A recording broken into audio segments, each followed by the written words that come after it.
Welcome to EMR Physics. I am Raju.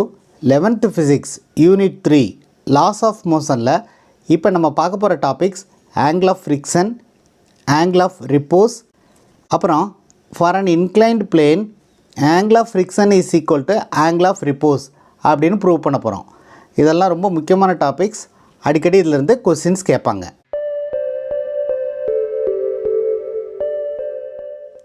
இப்போ முதல்ல angle of friction அப்படின்னா என்னன்னு பார்ப்போம். Now let us consider a body which is placed on a horizontal surface. இந்த மாதிரி ஒரு பாடியை ஒரு ஹரிசாண்டல் சர்ஃபேஸில் இருக்கிறதா இமேஜின் பண்ணிக்குவோம். இப்போ இந்த சர்ஃபேஸ் இந்த பாடி மேலே ஒரு ஃபோர்ஸை எக்ஸர்ட் பண்ணும். That force is called normal force. Normal ஃபோர்ஸை நம்ம n அப்படின்னு எடுத்துக்குவோம். ஒரு எக்ஸ்டர்னல் ஃபோர்ஸை இந்த பாடி மேலே அப்ளை பண்ணுறதா அஸ்யூம் பண்ணிக்குவோம். ஸோ ஒரு particular value of the external ஃபோர்ஸ்க்கு இந்த பாடி ஸ்லைடாக ஆரம்பிக்கும். அந்த டயத்தில் இந்த சர்ஃபேஸ் இந்த பாடி மேலே மேக்ஸிமம் ஃப்ரிக்ஷனல் ஃபோர்ஸை அப்ளை பண்ணும். So at the time of just begins to slide the surface exert maximum frictional force on this body. So this is a maximum frictional force, Fs maximum. இது maximum value of the static friction. At the time of sliding, the frictional force is Fs maximum. So this is the normal force and this is the Fs maximum. Maximum value of the static friction. இப்போ இது frictional force, இது normal force. இது ரெண்டுமே force தான். இந்த force is a vector quantity அப்படிங்கிறது நமக்கு தெரியும். இப்போ இந்த ரெண்டு ஃபோர்ஸினுடைய ரிசல்டன்ட் எப்படி இருக்கும் அப்படின்னா இப்படி இருக்கும். This is a resultant. So this is a resultant of n and Fs maximum. Resultant எப்படி கண்டுபிடிக்கிறது அப்படின்னா இது ஒரு வெக்டர் இது ஒரு வெக்டர்னு வச்சுக்குவோம். இதை ஃபஸ்ட் வெக்டர்னு வச்சுக்குவோம், இதை செகண்ட் வெக்டர்னு வச்சுக்குவோம். இந்த செகண்ட் வெக்டர்னுடைய டெய்ல் இது. இந்த டெய்லை இந்த ஃபஸ்ட்டு வெக்டர்னுடைய ஹெட்டில் ஜாயின் பண்ணணும். இப்போ ஃபஸ்ட்டு வெக்டர்னுடைய டெய்லையும் செகண்ட் வெக்டர்னுடைய ஹெட்டையும் நம்ம ஜாயின் பண்ணோம்னா அதுதான் resultant. So R is a resultant of n and Fs maximum. Resultant எப்படி கண்டுபிடிக்கிறது அப்படின்னா இந்த வெக்டருக்கு பேரலாக ஒரு வெக்டர் வரைஞ்சிக்கிட்டு இந்த பாயிண்ட்டையும் ஜாயின் பண்ணோம்னா that is a resultant. So n is a normal force, Fs max is the maximum static friction, R is the resultant. இப்போ இந்த ரிசல்டண்ட்டுக்கும் இந்த நார்மல் ஃபோர்ஸுக்கும் இடையில் உள்ள ஆங்கிளை தான் ஆங்கிள் ஆஃப் ஃப்ரிக்ஷன் அப்படின்னு டிஃபைன் பண்ணுவோம். நார்மலுக்கும் ரிசல்டண்ட்டுக்கும் இடையில் உள்ள ஆங்கிளை தான் ஆங்கிள் ஆஃப் ஃப்ரிக்ஷன் அப்படின்னு சொல்லுவோம். ஸோ ஆங்கிள் ஆஃப் ஃப்ரிக்ஷனை எப்படி டிஃபைன் பண்ணுறோம் அப்படின்னா angle of friction is defined as the angle between the normal force and the resultant of normal force and maximum frictional force. maximum frictional forceக்கும் நார்மலுக்கும் இடையில் உள்ள ரிசல்டண்ட்டுக்கும் இந்த நார்மலுக்கும் இடையில் உள்ள ஆங்கிளை நம்ம ஆங்கிள் ஆஃப் ஃப்ரிக்ஷன் அப்படின்னு சொல்லுவோம். ஸோ இந்த ஃபிகர்லேருந்து நம்ம என்ன எழுதலாம் அப்படின்னா so this is parallel to Fs max. So this is Fs max. So from the figure we can write tan theta is equal to opposite by adjacent. Opposite is Fs max by the adjacent side is n. அதாவது இந்த தீட்டாவுக்கு opposite Fs max, அதனுடைய adjacent side இந்த n. So tan theta is equal to Fs max divided by n. Maximum value of the static friction உடைய value நம்ம already பார்த்துருக்கோம். அதனுடைய value எவ்வளவு அப்படின்னா μs into n. So this is a maximum value of the static friction divided by n. So n cancel ஆயிரும். அப்போ tan theta is equal to mu suffix s அப்படின்னு வரும். So this is a angle of friction. Tangent of the angle of friction is mu suffix s. mu suffix s அப்படிங்கிறது coefficient of static friction.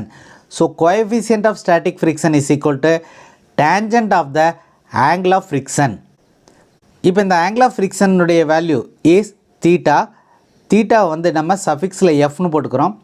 Theta F அப்படின்னா angle of friction. இந்த ஆங்கிளை வந்து angle of friction அப்படின்னு mention பண்ணுறதுக்காக இதை theta suffix எஃப்னு போட்டுக்கிறோம். So tangent of the angle of friction is equal to coefficient of static friction. இப்போ அடுத்து ஆங்கிள் ஆஃப் ரிப்போஸ் அப்படின்னா என்னென்னு பார்ப்போம்.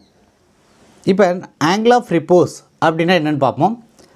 இந்த மாதிரி ஒரு இன்க்ளைன் பிளேன் இருக்கிறத அசியூம் பண்ணிக்குவோம். இப்போ இந்த ஆங்கிளை வந்து நம்ம என்ன சொல்லுவோம் அப்படின்னா ஆங்கிள் ஆஃப் இன்க்ளினேஷன் அப்படின்னு சொல்லுவோம். இந்த ஆங்கிள் ஆஃப் இன்க்ளினேஷன் வந்து ரொம்ப ஸ்மாலாக இருந்துச்சுன்னா இது மேலே ஒரு பாடியை வச்சோம்னா அந்த பாடி வந்து ஸ்லைடு ஆகாது. அதே சமயம் இந்த மாதிரி ஒரு இன்க்ளைன் பிளேன் இருக்கிறதா அசியூம் பண்ணிக்குவோம். இந்த இன்க்ளைன் பிளேனில் this is a angle of inclination. இப்போ ஆங்கிள் ஆஃப் இன்க்ளினேஷனுடைய வேல்யூ வந்து இன்க்ரீஸ் பண்ணியிருக்கோம். இப்போ இந்த பாடி இங்கே வச்சோம்னா ஒரு பர்டிகுலர் ஆங்கிளுக்கு இந்த பாடி வந்து ஸ்லைட் ஆகும். இந்த ஆங்கிளை தான் நம்ம ஆங்கிள் ஆஃப் ரிப்போஸ் அப்படின்னு சொல்லுவோம். ஸோ ஆங்கிள் ஆஃப் ரிப்போஸை எப்படி டிஃபைன் பண்ணுவோம் அப்படின்னா it is a angle of the inclined plane with the horizontal such that an object placed on it begins to slide. இந்த இன்க்ளைன் பிளேனில் ஒரு ஆப்ஜெக்டை வச்சோம்னா ஒரு ஆங்கிளுக்கு இந்த ஆப்ஜெக்ட்டு ஸ்லைடாக ஆரம்பிக்கும். அந்த ஆங்கிளை ஆங்கிள் ஆஃப் ரிப்போஸ் அப்படின்னு சொல்லுவோம்.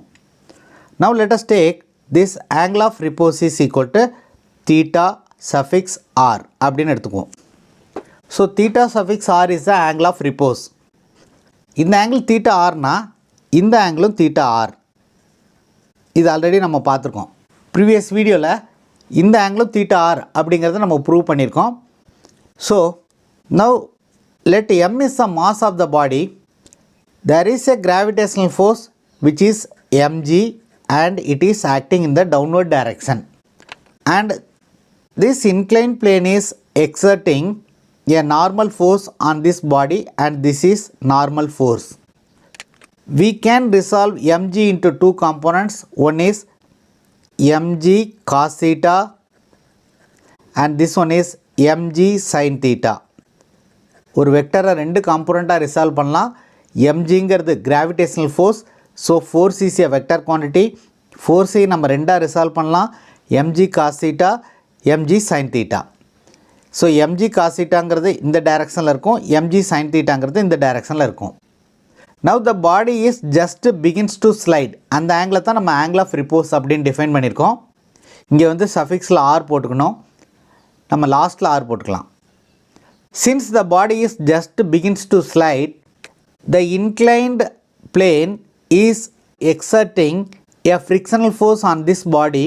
That frictional force is Fs max. இது வந்து ஆப்போசிட் டைரக்ஷனில் இருக்கும். ஸோ இந்த பாடி மேலே என்னென்ன ஃபோர்ஸ் ஆக்ட் பண்ணுது அப்படிங்கிறத நம்ம எழுதிக்கணும். ஒன்று வந்து mg sin theta அது இந்த டைரக்ஷனில் இருக்கும். இன்னொன்று mg cos theta அது இந்த டைரக்ஷனில் இருக்கும். இந்த mg cos theta mg sin theta எப்படி வந்துச்சு அப்படின்னா mg அப்படிங்கிற ஃபோர்ஸ் வந்து டவுன்வர்ட்ஸில் இருக்கும். இந்த டவுன்வர்ட் ஃபோர்ஸை நம்ம ரெண்டு காம்போனண்ட்டாக ரிசால்வ் பண்ணியிருக்கோம். இந்த சர்ஃபேஸ் வந்து ரெண்டு ஃபோர்ஸை இந்த பாடி மேலே எக்ஸர்ட் பண்ணும். ஒன்று வந்து நார்மல் ஃபோர்ஸு, இன்னொன்று வந்து ஃப்ரிக்ஷனல் ஃபோர்ஸ். நார்மல் ஃபோர்ஸ் வந்து அப்வர்ட்ஸில் இருக்கும், ஃப்ரிக்ஷனல் ஃபோர்ஸ் வந்து ஆப்போசிட் டைரக்ஷனில் இருக்கும். இந்த ஃப்ரிக்ஷனுடைய டைரக்ஷன் வந்து பாடியினுடைய மோஷனுக்கு ஆப்போசிட்டில் இருக்கும். At the time of sliding, we can write n normal force is equal to mg cos theta. இது வந்து angle of reposeங்கிறதுனால theta suffix rன்னு போட்டுக்கிறோம். ஸோ வெறும் தீட்டான்னு வச்சு கூட நீங்கள் டெரைவ் பண்ணிக்கலாம். அதே மாதிரி fs maximum at the time of sliding this will be equal to mg sin theta suffix r. ஏன் இது தீட்டா சஃபிக்ஸ் ஆர்னு எடுத்துருக்கோம்னா நம்ம angle of repose is equal to angle of friction அப்படிங்கிறத இந்த இன்க்ளைன் பிளேனுக்கு ப்ரூவ் பண்ண போகிறோம். ஸோ அதை டிஃப்ரென்ஷியேட் பண்ணி காமிக்கிறதுக்காக தான் இங்கே தீட்டா சஃபிக்ஸ் ஆர்னு எடுத்திருக்கோம். இந்த ரெண்டாவது ஈக்குவேஷனை ஃபஸ்ட்டு ஈக்குவேஷனால் டிவைட் பண்ணுவோம். mg sin theta suffix r divided by mg cos theta suffix r is equal to fs max divided by n ன்னு வரும். mg mg கேன்சல் ஆயிரும். அப்போ sin theta by cos theta is tan theta. Tan theta r is equal to fs maximum value நமக்கு தெரியும், அது வந்து mu s into n divided by n. n cancel ஆகும். So we will get tan theta r is equal to mu s அப்படின்னு வரும். நம்ம already என்ன prove பண்ணியிருக்கோம், mu s equal to tan theta fனு ப்ரூவ் பண்ணியிருக்கோம். So therefore tan theta r is equal to tan theta f. ரெண்டு பக்கமும் inverse tan எடுத்தோம்னா theta r is equal to theta f அப்படின்னு வரும். அதாவது ஒரு இன்க்ளைன்ட் பிளேனில் angle of repose is equal to angle of friction அப்படிங்கிறத நம்ம ப்ரூவ் பண்ணியிருக்கோம். ஸோ angle of repose அப்படிங்கிறது it is a maximum angle of the inclined plane when an object is placed on it just begins to slide. இங்கே theta fங்கிறது என்னது, angle of friction. angle of friction எப்படி define பண்ணியிருக்கோம், it is the angle between the normal and the resultant. So இந்த டெரிவேஷன்லேருந்து நம்ம என்ன தெரிஞ்சுக்கிறோம் அப்படின்னா angle of repose is equal to angle of friction அப்படின்னு தெரிஞ்சுக்கிறோம். ஸோ angle of frictionனா என்னென்னு பார்த்தோம், angle of reposeனா என்னென்னு பார்த்தோம். இப்போ application of angle of repose ரெண்டு பாயிண்ட் இருக்குது, அது என்னென்னு பார்க்கலாம். Now let us discuss the application of angle of repose. இந்த angle of reposeங்கிற கான்செப்ட்டு ரெண்டு முக்கியமான இடங்களில் அப்ளை பண்ணுறதை நம்ம பார்க்கலாம். அதாவது antlions make sand traps. antlions வந்து sand trap மேக் பண்ணுது. அது எப்படி மேக் பண்ணும் அப்படின்னா, antlions அப்படிங்கிறது குலினரி அப்படின்னு சொல்லுவாங்க. மண்ணில் வந்து ஒரு ஃபனல் ஷேப்பில் ஒரு ட்ராப்பை இது வந்து மேக் பண்ணும். இந்த sand trapனுடைய angle of inclination வந்து angle of reposeக்கு ஈக்குவலாக இருக்கும். அப்படி இருக்கிறதுனால இந்த sand trapல ஒரு எறும்பு வந்துச்சுன்னா அது வந்து ஸ்லைட் ஆகி உள்ளே போயிடும். அப்படி ஸ்லைட் ஆகி உள்ளே போகிறதுனால இந்த antlions can easily catch it. Next important application of angle of repose எங்கன்னு பார்த்தோம்னா sliding board for children's play. Children's வந்து விளையாடுறதுக்கு ஸ்லைடிங் போர்டு வந்து யூஸ் பண்ணுவாங்க. இந்த ஸ்லைடிங் போர்டினுடைய angle of inclination வந்து angle of reposeக்கு கிரேட்டராக இருக்கும். அப்படி அதிகமாக இருக்கிறதுனால சில்ட்ரன் வந்து ஈஸியாக வந்து ஸ்லைட் ஆகிடலாம். அப்படி ஈஸியாக ஸ்லைட் ஆகிறதுக்காக இந்த angle of inclination of the sliding போர்டை வந்து angle of reposeக்கு அதிகமாக வச்சுருப்பாங்க. Suppose if the angle of inclination ரொம்ப அதிகமாக இருந்துச்சுன்னா என்ன ஆகும் அப்படின்னா ரொம்ப ஃபாஸ்ட்டாக ஸ்லைட் ஆகி ஹர்ட் ஆகிடுவாங்க. அதனால் ஓரளவுக்கு இந்த angle of inclination வந்து angle of reposeக்கு கிரேட்டராக இருக்கிற மாதிரி இந்த ஸ்லைடிங் போர்டை கன்ஸ்ட்ரக்ட் பண்ணியிருப்பாங்க. ஸோ இந்த வீடியோவில் angle of friction என்னென்னு பார்த்தோம், angle of repose அப்படின்னா என்னென்னு பார்த்தோம். இன்க்ளைன் பிளேனுக்கு angle of friction is equal to angle of repose அப்படின்னு ப்ரூவ் பண்ணோம்.